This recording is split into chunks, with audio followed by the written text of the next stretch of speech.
One of the greatest joys in life is introducing two of your friends who don't know each other. Connecting those dots. Hey, you both know me. Now you know each other. And now we can all hang out and talk together about the things that I'm already talking to you both separately about. You know? The last time I did this, it was with two friends that I had separately been talking about the Summer House reunion episodes with. Yeah, I talk about period pain and Summer House and basically nothing else. And now we get to have a group chat where we talk together about it, and it's better. So today, I'm introducing you, my cramped listener friends, to Golda, my fellow women's health advocacy podcaster. She has a podcast called Overlooked about ovarian cancer and women's health, and we have all been talking about a lot of the same things separately.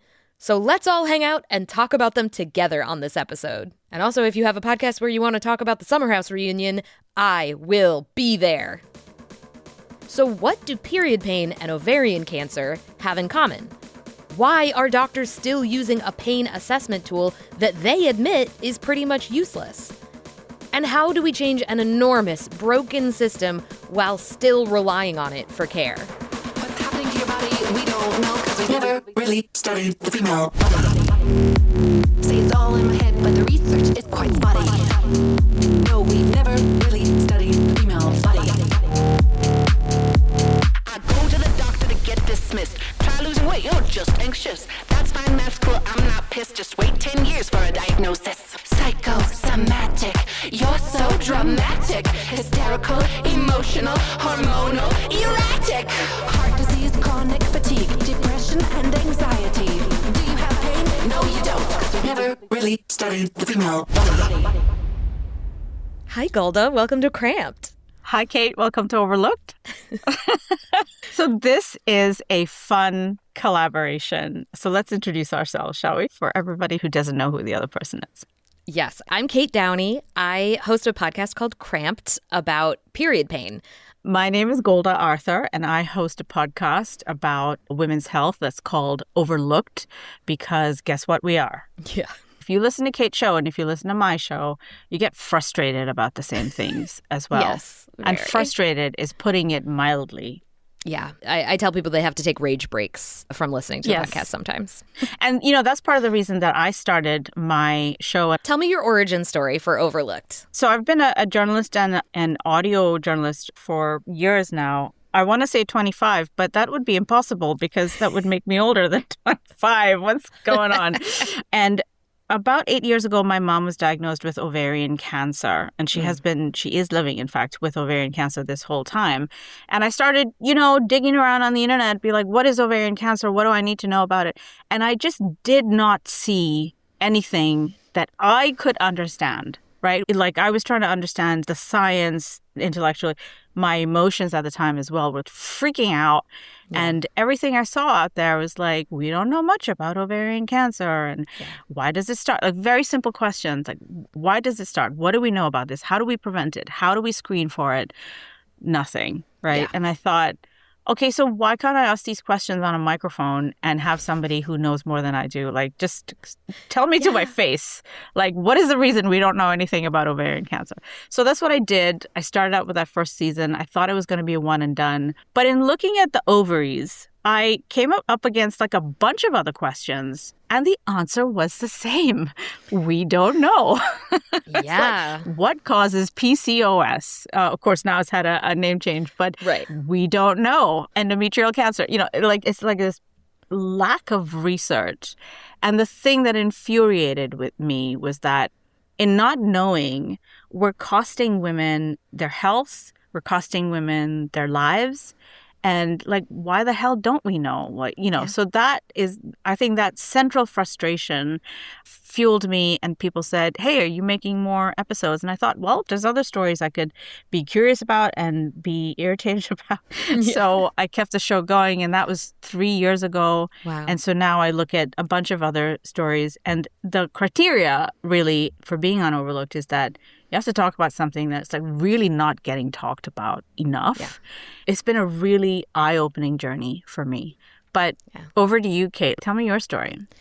It's crazy like how exactly our paths were the same, but just we came in from different angles. So I have had severe period pain since I was 14, since I got my period. I would throw up when I got my period. I would throw up for like 8 hours. I would just start throwing up and not be able to stop. I would spend a full day or night curled up around the toilet on the bathroom floor. I would pass out from my pain. I would go to the ER and they would kind of shrug at me. Very frustrating trying to get care for period pain. For 22 years, I had this pain. I asked every doctor I had about it. When I was younger, my mom was very concerned, took me to the doctor when I was 14, and she said, yeah, some women just have bad period pain and it'll go away when you have your first kid. And I was like, well, I'm 14, so that's not super helpful. Okay. What? Yep. And I got, I got put on birth control. I got told to just take more ibuprofen. So then my stomach got really messed up. When I was in high school, I would very cautiously try to bring this pain up with my friends and be like, do you guys get like really bad cramps? And they'd be like, yeah, cramps suck. Absolutely. And I'd be like, oh, okay. I guess I'm just bad at this. Like, I guess there's just something like weird and wrong with me. And the way that doctors responded to my pain, and when I would tell them how bad my pain was, when my mom would tell them how bad my pain was, they would just kind of shrug and they'd be like, oh, weird. Yeah, you can try taking more ibuprofen. It just was this message that, oh, we've never heard of this. Like, this is a weird thing that just your body is doing that we can't really help you with. And that's very scary as a teenager. I just tried to ignore it. I tried to get through every death cramp situation as best I could and then live my life and not think about it until the next month. When I finally got to college, I started talking to other people and found more and more people where it was like, oh my God, you too? Like, you have this? Wait, and doctors can't tell you anything either? Like, that's so weird. I met enough of us that I was like, hang on. There can't be this many of us. And doctors are like, never heard of it. And that was really the beginning of me trying to go like, there's got to be something else going on here. This is crazy. But I went 22 years without a diagnosis and without appropriate treatment. Many, many ER trips. I also had a crazy career that makes no sense where I was doing theater at the Public Theater and New York City Opera. I did renegade museum tours of the Metropolitan Museum of Art. I co-founded a science comedy theater in New York City called Caveat. And during the pandemic, I pivoted into podcast production. And so after a few years of producing podcasts for places like Wondery and Pushkin and some independent productions, I pitched a science communication grant organization an idea for a podcast where I was like, I want to finally get answers about my period pain. And I had this tagline, I suspect that having a microphone will get me more answers than having a uterus. And I got a grant to make 10 episodes, a limited series. I called it CRAMPED, and it was literally me. I came up with 10 questions, like, what even is period pain? Like, what is hurting when I'm having cramps? Why is my pain dismissed when I go to the ER? Just question after question. And I just hunted down answers and found experts I could ask these questions to, talked to other people who had been having this pain too, and compared stories. And after 10 episodes, I had a diagnosis of endometriosis. I was scheduled for a surgery because I had, in fact, gotten a test done that showed that I had extensive scarring in my peritoneal cavity and that I had a blocked and dilated fallopian tube that was adhered to my uterus, and that's where all my pain was coming from. I got surgery in July of last year, July of 2025, and since then I have had no severe period pain. What do you know? Oh my gosh.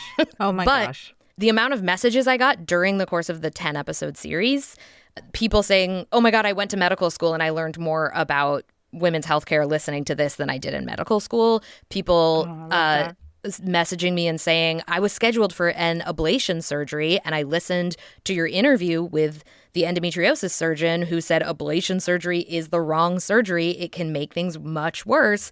And I canceled my ablation surgery and I'm now making an appointment with an excision specialist. And it was like, oh my God, this little podcast is actually helping people and connecting people to the information that they need, even though I'm not an expert, I'm not a doctor.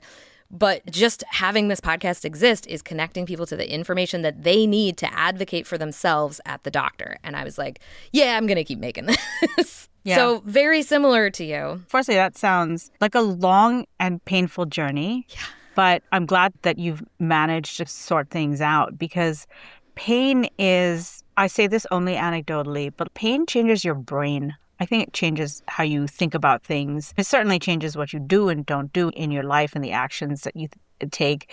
But I've come to the conclusion that pain really, it changes how you think. Oh, it does. There's actually some research about how chronic pain, and especially chronic pelvic pain and inflammation like you get with endometriosis and a lot of other conditions that cause severe period pain, there is a lot of rewiring your neural pathways. And there's a lot of sensitization. We think more pain makes us more tolerant to pain, but often more pain, especially unaddressed pain and chronic pain, leads to your body actually being more sensitive to stimulus, where something that might not have hurt before now suddenly hurts. We still don't know that much about it, but it definitely changes our relationship to pain. And it also seems to change our relationship to anxiety and depression. Yeah.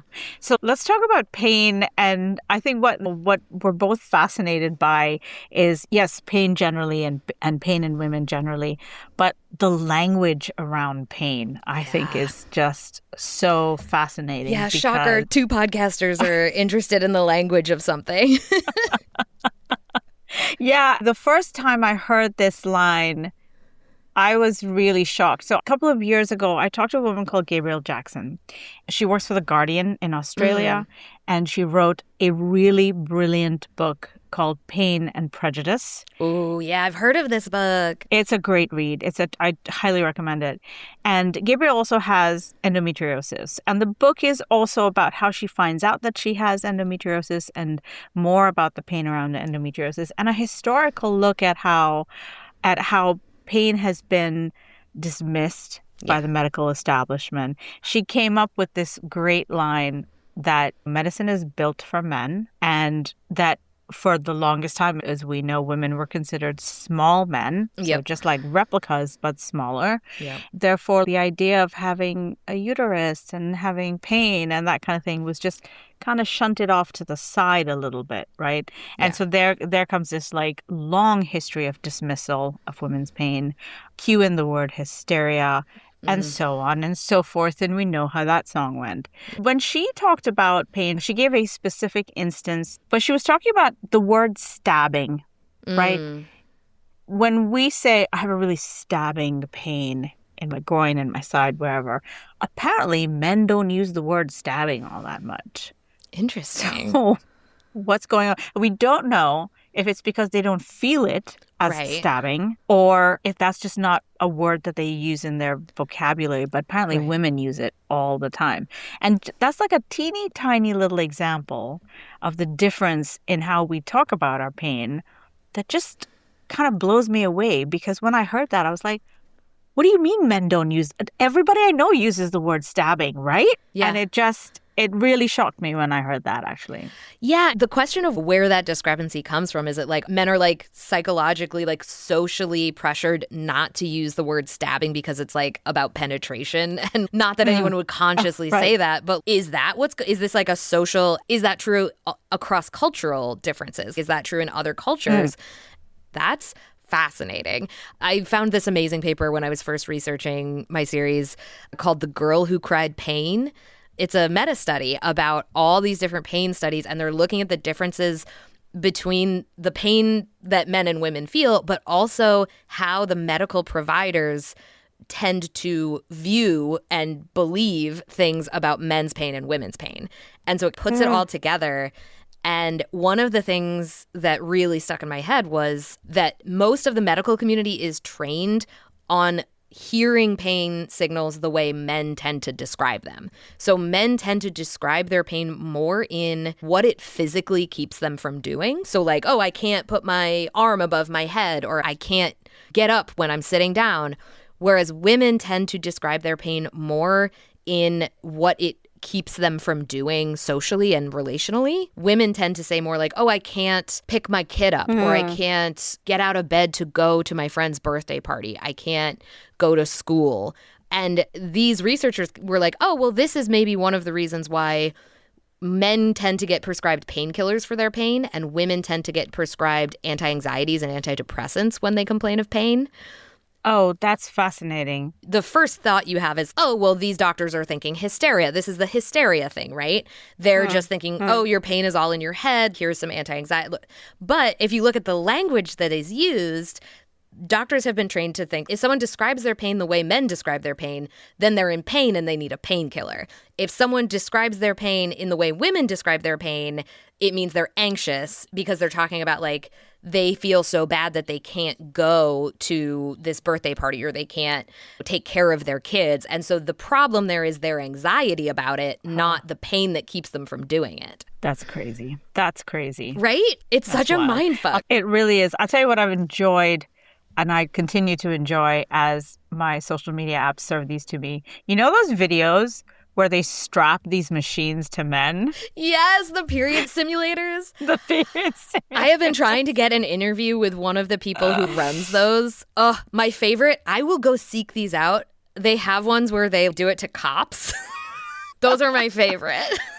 Yeah. Oh my God. Yeah, because it's like, tough guy, try having a period. I just remembered something I saw on my TikTok recently. There's a few guys on TikTok. I don't know if they're doing this as a joke or if this is a real thing, but they're luteal phase maxing. And so they're like turning up the heat and putting on a cramp simulator. And they're doing all this stuff to make themselves really uncomfortable to try to put themselves in the position of to try to experience what having a period, what having that pain and being so uncomfortable might feel like. And it's, look, if this is a joke, I don't care. This is so interesting. And the amount of research that must have gone into some of this for this guy in his early 20s who's a TikTok influencer to be like researching what he would have to do to put himself in the physical discomfort of someone about to get their period. I love it. Wow. It makes for good viewing. Yeah. Yeah. We're going to take a quick break for ads and we'll be right back. Cause we never really studied the female body.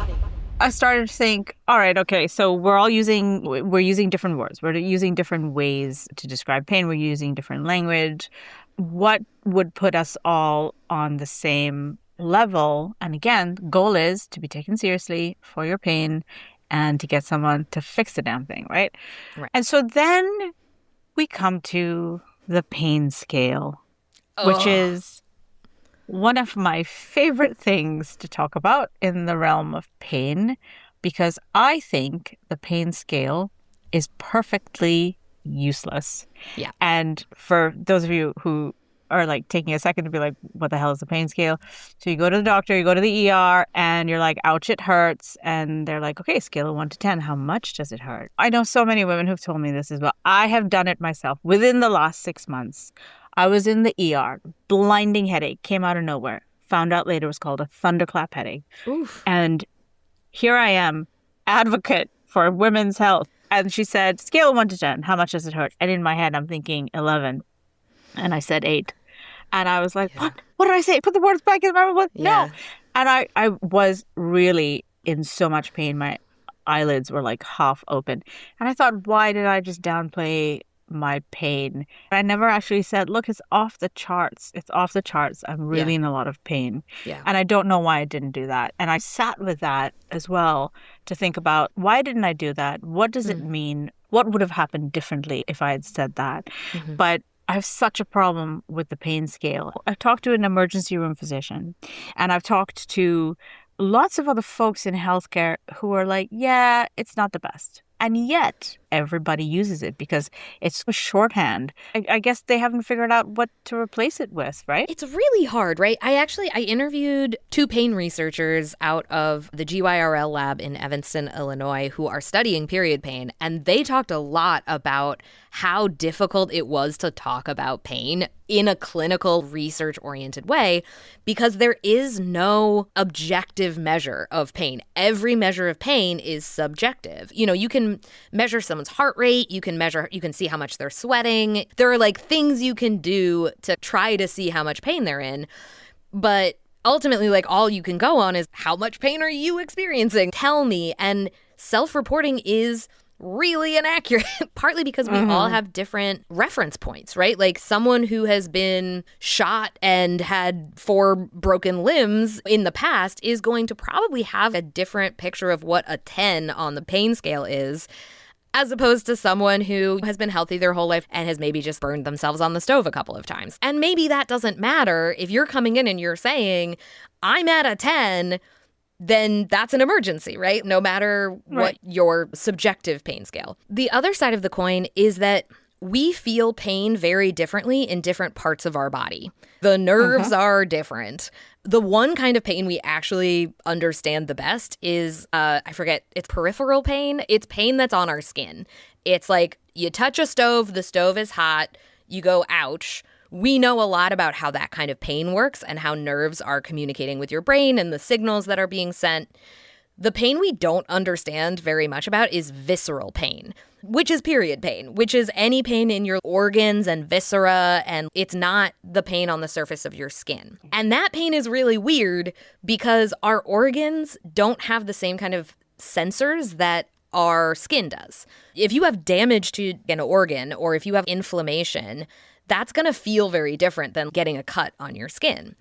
And there's evolutionary theories that we didn't develop very good pain sensors for our organs because if something was wrong with our organs, for most of history, there was nothing we could do about it.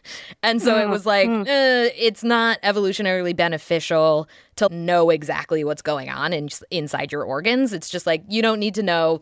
Either you're dying or you're not dying. It's going to be fine. Our intestines, we can feel when they are distended. If they're stretching, we feel pain. So like gas pain, that's a stretching of the intestinal wall. And we feel that as pain. But if someone stabs you in the intestine, you feel it on your skin, but you don't really feel it on your intestine. And so that is something that's very difficult with things like period pain. That is ischemic muscle pain. That is where your muscle fibers, your muscle cells are not getting enough oxygen because the muscle is so tight that it's not letting oxygenated blood flow through. And so that kind of pain feels a certain way. The kind of pain that is inflammation feels a certain way. And we don't necessarily know the difference, and we can't communicate that difference. And so that is also a challenge. Visceral pain, it's hard to feel accurately. It's hard to communicate.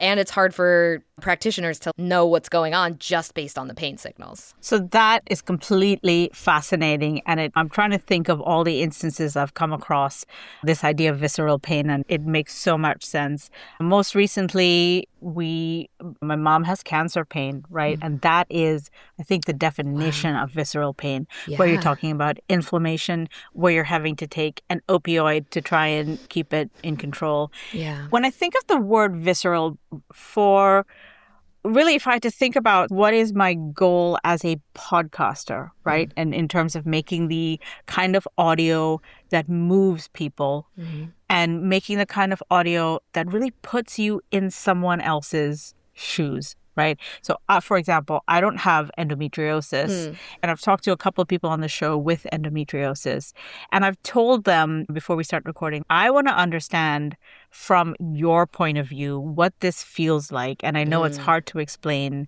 and so walk me through it. And I want to tell you about Kate Reeve, who is actually, so Kate was on the show a couple of months ago. Kate has endo and adenomyosis. And it was a very long journey for her, similar to yours, from being a teenage girl onwards, starting with a pediatrician, just with like shoulder shrug emoji, right? We don't know why it hurt so much. Here's an ibuprofen.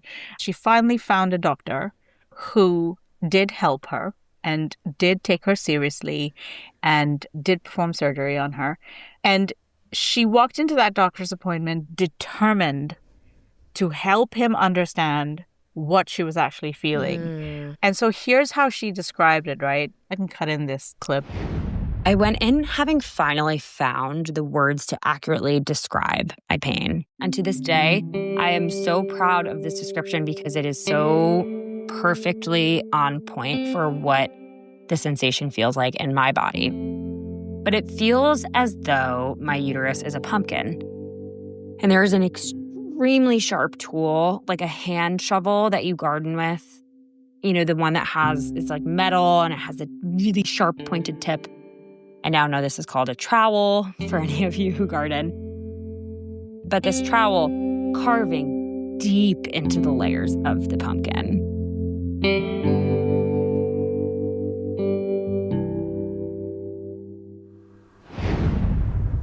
And when she told her doctor this, of course he winced, but he got it, right? And I think that's such a brilliant description of visceral pain. Yeah. Where you're really trying to explain it, to describe it, and to have someone go, oh, that must hurt.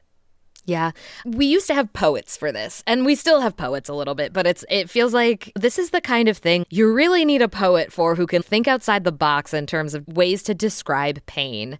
They're really the subject matter experts in that, and this feels very poetic and accurate to me. My sister also has horrible, debilitating period pain, pretty much identical symptoms to what I had, and she so far has not sought out endometriosis diagnosis, and she is pursuing her own ways of managing the pain. But I had her on an episode of Cramped early on because I wanted to talk about, we had never talked about our pain because she's 4 years younger. We weren't both having these death cramps at the same time, but it took us years to talk about it with each other, which was weird. But we also talked about how hard it was to describe our pain to other people who got cramps but didn't get death cramps. And we together brainstormed a description of what it felt like to have those death cramps. For me, it feels like an intense squeezing, but like if someone was wearing spiked gloves and they were squeezing. It's pressure, but it's also pain. And then it's that, and intermittently also like someone was squeezing with the spiked gloves and then like stretching at the same time in your insides. I used to always say I felt like a wrung out towel after a session of death cramps. After I got back from the ER, the next couple days, I felt like a towel that had been like wrung out so much that it was just not even really a towel anymore. God, that's terrible. I can't believe that they haven't figured out how to make this go. Yeah, women's pain does not seem to be a big motivator for curiosity. Yeah. Although there's good news, Kate. Things are changing. There's people looking into women's pain now in ways that didn't exist before. And I feel a lot more hopeful now when we talk about this than things used to be. We're still massively underfunded. I don't want anyone to be like doing the joy dance just yet. But so yeah, if you're listening to this and you have a ton of money and you were wondering, what should I do with my money? It should go into understanding women's pain. Yeah, please. It shocked me to realize like endometriosis, there is quite a bit of research into endometriosis happening right now because there are foundations for endometriosis that are raising money for the research. You know what there's not a foundation for? Period pain. And so this is the ethos of my show. Even though I have an endometriosis diagnosis, my show is not about endometriosis specifically. 1 in 10 people with uteruses have endometriosis. So if you have severe period pain and you haven't gotten a diagnosis, there's a high chance it is endometriosis. But there's fibroids, there's ovarian cysts, there's PMDD. There's so many things that can cause severe period pain and chronic severe period pain that we are not studying. And my feeling is it starts at the pain, right? We are not that interested in, as a society, as a culture, as a medical community, in why women are in pain, why people with uteruses are in pain, having trouble accessing help for that pain. Yes, all these other downstream, all these things that you might eventually get diagnosed with need research. We don't know why fibroids grow. And something like 80% of people with uteruses are going to have fibroids at some point in their life. And we don't know why. And that's totally unacceptable. Like, if 80% of people with penises got a tumor on their penis at some point in their life, we would have figured this out hundreds of years ago. But no, like, it is just, well, it just happens. And we go in there and we cut them out. And sometimes people don't get to keep their uteruses anymore, and we think that's fine. When the medical system decides women's pain is not acceptable, is not an okay situation, that is when we will get solutions to all of these diseases. And they're going to decide that because we no longer let them get away with dismissing our pain. I see part of my job as a podcaster, which seems very inadequate in the face of such a fucked up system, but part of my job is to give people this information about the history of our healthcare system, the reality of the system. We all grow up being told doctors know more than you. You have to trust doctors. You have to do what doctors say. That's how you stay healthy. And we have to break out of that because if you have a uterus, that is not always true. And we have to hold them accountable. We have to hold our providers accountable for their responsibilities to us. We have to know the realities and the context of the system that we're trying to get something out of. We have to know how to navigate it to the best of our ability. And we also have to work to change it. And that's so much work. Yeah. And so what I want to do is give people the information so that they can advocate for themselves better, so that they are not going into doctors' offices with the expectation that this doctor is going to know everything there is to know about their body and their condition, when in reality, the majority of gynecologists, if they got any education on period pain, on endometriosis, it was a paragraph, maybe a couple paragraphs. They don't have the education. It's really important that people know that going in. And we still have to rely on the medical system for the things that we need sometimes. But we have to protect ourselves. We have to advocate for ourselves. We have to know what our options are. I was so pissed that I went 22 years without knowing what my options were. At no point was I given a choice of, well, you could have laparoscopic surgery so that we could see if you have endometriosis. No one ever said that to me. And so we have to do that work ourselves, which sucks. And I hate that we have to do it. But it is much easier to do that when we know about each other, when we know we're not alone in this predicament, and when we are connected to each other and we can trade off information. I have a friend who's going through a similar medical thing to me right now, and my doctor had prescribed me this one medication. Her doctor prescribed her a different medication. I looked them up, and I was like, I think, based on what I am seeing, based on the information available to me, this medication that she's on would actually be a really good fit for me. And I was able to go to my doctor and say, hey, my friend's in the exact same medical situation. She's getting this medication. I'm getting this medication. Why? And he had a reason that he had prescribed this. And I listened, and then we had a discussion about like which medication would be a better fit.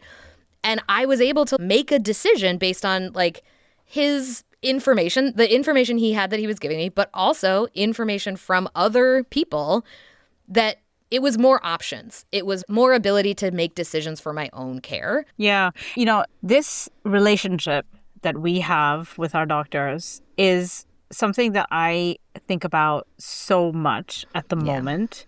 And in a way, all of the conversations that I've had on Overlooked in exploring, as you say, like, why? Like, why is this happening? Yeah. Why is anything the way it is? Why this treatment, not that?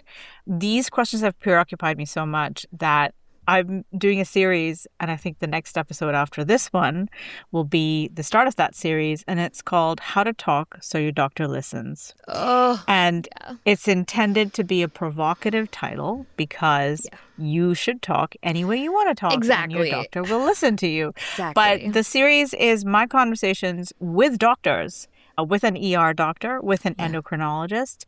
And obviously, they're on the show because they are doctors who listen. And it also comes from this memorable experience that I had at the start of perimenopause for me, which at the time I didn't know was perimenopause. Mm-hmm. And I went to a doctor and I said, Doctor, I have this I get palpitations. I have this tightening in my chest. It feels like there's a fist in my chest that's pulling everything to the middle. And he looked me square in the eye and he said, don't worry about it, dear. I'm sure it's just in your head. It's just in your mind. And I was like, wait, is he allowed to say that out loud? What is happening here? Sir, you can't say that. Did you not get the memo? After that, I just thought this relationship between a doctor and a patient bears a little bit more looking into. Yeah. So I've talked to a couple of doctors. Those episodes are coming up on the show. Nice. And partly it is me as a patient saying, what do you do when you have a patient come in and they said, I was on Google last night at 3 a.m. and this is what Google says that I have. So what do you think about it? Do you think I have this thing that Google says I have? And so how doctors respond to that. But it's also, I'm curious also about how doctors think, how they're trained to think, how they're trained to respond. As you were talking about the difference between giving someone an antidepressant for their pain versus a painkiller for their pain, right? They're hearing certain things that we're saying. But it has really been fascinating to hear from doctors as well about pain. And that's where I also had this conversation about kind of the fact that the pain scale is actually useless for ER physicians as well. Because nobody ever says, when you're asked, like, scale of 1 to 10, how much does it hurt? Nobody ever says 3. 4. Especially in the ER, I imagine. If you're in the ER, I've had cramps where I'm like, it's a 3. But I don't go to the ER for it. You don't, that's right. I think it's a thing that's been stuck in a place for a long time, and it's evolving now as doctors are thinking differently, as we are advocating differently for ourselves in those conversations with our 9 minutes of time with our doctor during an appointment. Well, it's such a paradox, right? Because if we're telling someone we're in pain, if we're telling someone something's wrong, we should be listened to, we should be believed, that should be taken seriously and looked into and gotten to the bottom of. But we don't live in that world. And so these guides and these tools to get to where we need to get within the limitations of the system that exists are necessary. I just did an episode about AI, spoke to someone who's a pelvic floor physical therapist who was having horrible pain and couldn't get a diagnosis from a doctor and ended up going to a chatbot to help her analyze her symptoms and help her figure out what it could be. And she did it in a really cool way that I wouldn't think of because she's medically trained. And so the way she thinks about diagnoses is different than the way I think about it. But she did eventually, with the help of this chatbot, come to a diagnosis that made sense, or a possible, like a condition that seemed like a good fit. And then she was able to go to a doctor and pursue that. And she had to really fight to get the test. They didn't want to give her this test because they did an MRI and it was like, we don't really see anything. And she had to really fight for it. And she didn't want to tell her doctor she had used AI to get this. And we talked about the limitations of AI. And what I end up thinking is AI is not a perfect tool, just like the pain scale is not a perfect tool. The system we have is not a perfect tool. It does so much harm. It does so much damage. It is out here wrecking havoc. And yet, if you are stuck in diagnosis limbo and you talk to doctor after doctor and you can't make progress, you're not getting new leads, you're not getting the next step of your care, and an AI chatbot can help you process information, and you do it in a way that's careful. You don't get sucked into the hallucinations it has. You don't just blindly believe it, but you use it as a tool to get to the next step, to be able to go into your doctor and say, hey, I found this study. I found this article on the Mayo Clinic that lists these symptoms, and these are my symptoms. Can we test? That's not a bad thing. Like, we have to use the deeply flawed tools at our disposal. And hopefully we can do that in a way that doesn't hurt us and doesn't hurt other people as much as possible. But like, what are we supposed to do? Yeah. Something as simple as using Google is AI tinged. Yeah. And then let's say you go for a mammogram. AI is reading, the likelihood is that AI is reading that mammogram first before a human radiologist takes a look at it. And I don't know if that's a good thing or a bad thing, because the amount of ultrasounds I've had where human ultrasound techs and like human analysts have read it and been like, nothing wrong here. And then you go to one like specialist and they're like, oh, it's clearly visible. It's like, maybe you do want AI reading your imaging results. Like, no, that makes me hella nervous. It's not homogenous. And it's not all AI is built the same. You have to be really skeptical about what's being used, how it's being used, that kind of thing. But I don't think there's any escaping it. No, and I said this in the episode about AI, but literally every technological advance that we've gone through as humans, we've had a moral panic about. We've freaked out. We freaked out about electricity.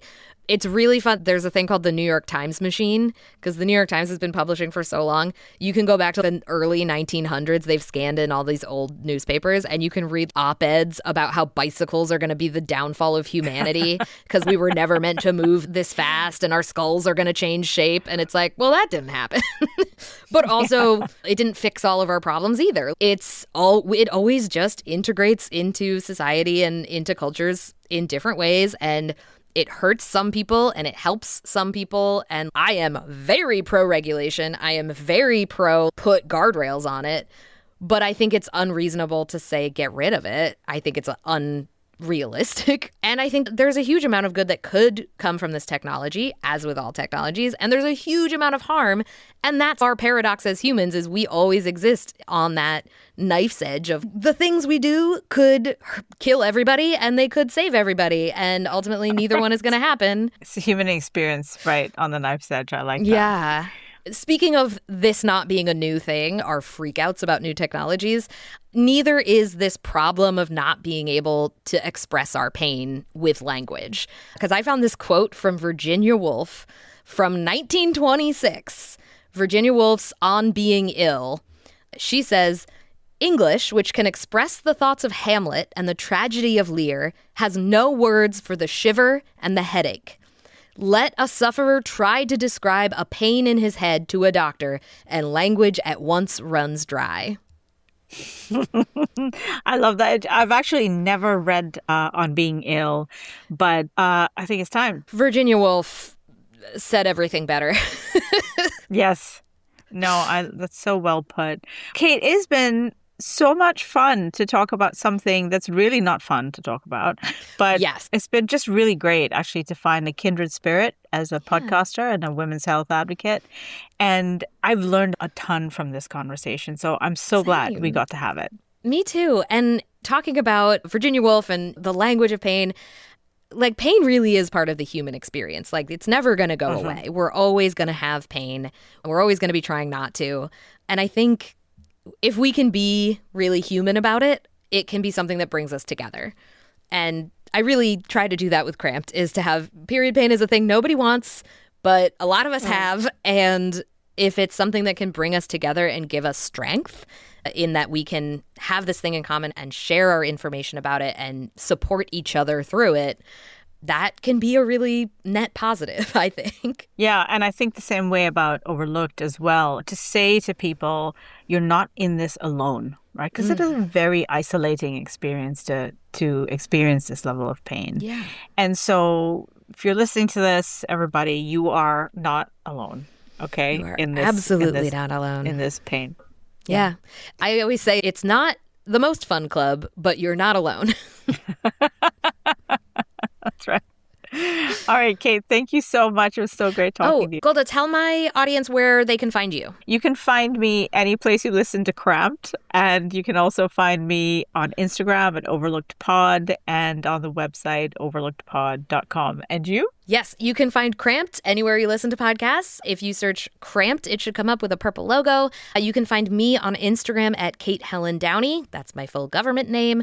You can find me on TikTok at Kate is Cramped. When you discover Cramped, if you're an Overlooked listener, or when you discover Overlooked, if you're a Cramped listener, first thing you have to do is hit the follow button and then come talk to us. Tell us what you thought about this episode. Tell us what else we should cover. I think we both are people who like being in conversation with listeners. So let's keep talking. 100%. Yes. Message me. Talk to me. That's it for this week's Cramped.